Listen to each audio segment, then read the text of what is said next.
More than 6 weeks after the marathon bombings, the makeshift memorial on Copley Square continues to grow, attracting a steady stream of onlookers each day. But as time passes, some of the mementos honoring the victims are beginning to deteriorate, and that has some people questioning the future of the memorial.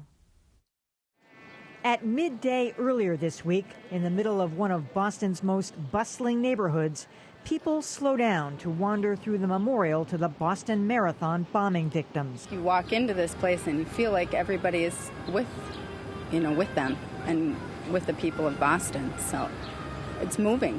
The messages of unity bring a tear to Tanya Nichols' eye, even though the ink runs on handwritten notes and pictures, and waterlogged stuffed animals sit beside bouquets of wilting flowers. I think some of these things that are getting rained on, they should probably remove them. I don't know what exactly to do with them, but it does make it look like a little ragged.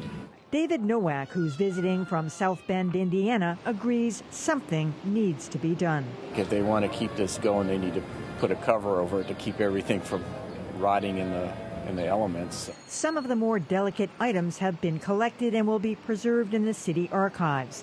But there's no timetable for dismantling the makeshift memorial, and no word on what will happen to the hundreds of sneakers and other items.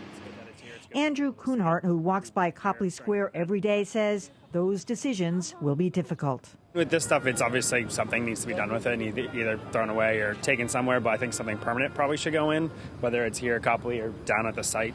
There are no plans yet for a permanent memorial to the marathon victims, but Mayor Menino says it should take its inspiration from the impromptu outpouring here in Copley.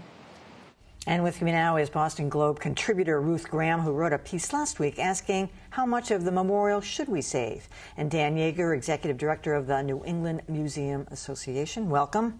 Thank you. Thank you. Ruth, I was interested in your take on this, because you were saying that something that's kind of valueless at one moment becomes something precious at another once it's placed at the site of a memorial, like an old pair of sneakers or a teddy bear or something like that. But why is that? And is it value permanent? Should it be restored and put in an archive? I think it feels like a stretch to me.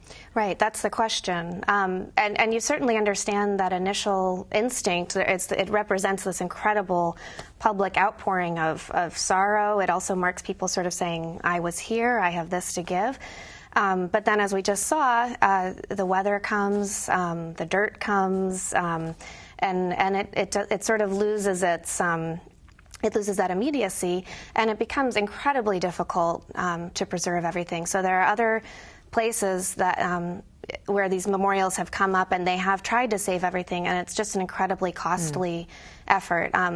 Things need to be declared pest-free and cleaned and dried, and expertise costs money. Storage space costs an incredible amount of money, especially for an archive or a memorial this size. So that's the real question. Yeah, I was really surprised, actually, to read, Dan, that Oklahoma City, even September 11th, a lot of that stuff was saved. I kind of assumed that cities would just, at some point, just kind of sweep it all up when people's attention turned elsewhere. But I mean, this sounds kind of harsh. But do we want to save this? And if we do, what would we do with it? Would you want it to put it on display somewhere? I mean, really? Yeah, I think that there's not going to be everyone that's agreeing on everything that you would do with this. I think there are a couple of different camps, as pointed out in Ruth's article. There's some from a preservation standpoint. You save literally everything, and everything has a value and is sacred and so forth. But I think that the collecting community is finding that is really putting an awful lot of strain on institutions. And in Boston's case, we really don't have one obvious institution that would collect all of this anyway. Certainly the city archives is collecting the paper. They're not used to collecting three-dimensional objects. Our organization is helping out with just trying to find resources to help them do a little triage on this to find out what is worth saving, what is worth archiving, and what is potentially worth the scholarly community in the future to use as research, and potentially for exhibitions and the like in the future to help the community heal and so forth. So this is all an open question that we're exploring, and there are no best practices. There are no rules written about it, so you make it up as you go along right now. What did you find, Ruth, about an end game? I mean, does there come a point where you say, oh, right, that's enough of this.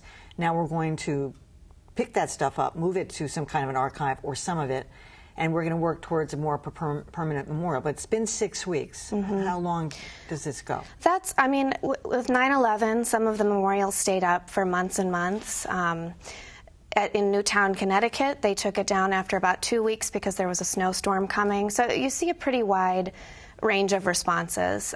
So we're still within that, a normal zone, a normal period of time. But the question then is, when we are ready to take it away, it's incredibly difficult to watch. I mean, it's emotional. No one wants to see garbage trucks pull up and load this outpouring of. They do a lot of those things at night.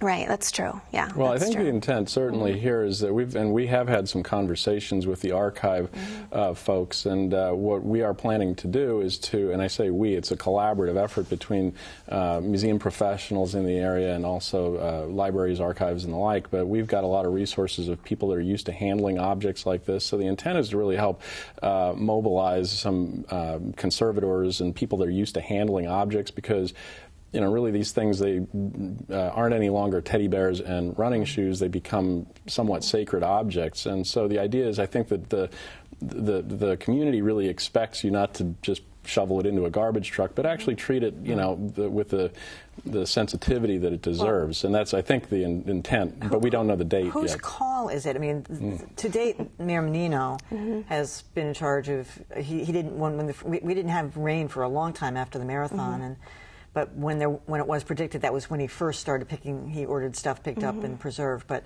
in the end, who makes the call on this? It's up to the mayor's office, as far as I know, to decide when to pull the rest of it down. It rained yesterday, and nothing happened. I stopped by on my way here, and it's looking waterlogged. Yeah. I mean, it's my neighborhood, so I've been over many times, and it's changed dramatically. Is that normal? I mean, and now they've got this formal, little maze you have to walk through. It was a much more kind of open, but it's not like that anymore. Well, it becomes, I think, as these things age, as they're there for a while, people start to bring different things. The city cleans them up. Sometimes there will be sort of unofficially designated caretakers, just people in the community who show up every day to sort of keep things neat, keep things tidy. And you start to see the things that people leave change as well. So in Oklahoma City, when it became widely known that they were going to save everything on the fence that surrounded that site, people started to bring laminated photos instead of regular photos, and they write their name and addresses on the back, and so people start to have posterity in mind after a certain point, and then it just keeps growing too. But I mean, have any of these things ever gone back on exhibit? I mean, Oklahoma City was 1994, if I've got that date right, I believe. I mean, has anybody... Oklahoma City has a piece of that fence that is incorporated into the permanent memorial, and that was actually a bit of a controversy within that community, because there were some who said, just on aesthetic grounds, it doesn't belong. They have this beautiful, minimalist, tasteful memorial, and then you have this section of a fence that some people said it looks like a fence out in the country with just garbage blown up against it. That's not the most tactful way to approach it, but there are other people who say, well, the permanent memorial takes the place of this temporary memorial, and we don't need to display it forever. But in that case, the community felt very strongly about it, and now you do have, on the approach to the Oklahoma City Memorial, a piece of that fence that's permanent. Well, there's a certain part that this continues as well. From what I understand, we've been talking a lot with the folks at the 9/11 Memorial, and every year on anniversaries, there are, further makeshift memorials that appear. I mean, there's really no way to control it in some ways. You can control what you end up saving, per se, but I think, there's this spontaneous outpouring of, of emotion that people bring into this, and so you really do need to expect that, from what I understand. So I would imagine it's no different here, that, you certainly are going to see the same thing in next April happening, and again, it's just a question of what does this community actually want to do with this stuff, and how does it deal with it. All right, Don Yeager, thank you so much. Ruth Graham. Thank you. Thanks.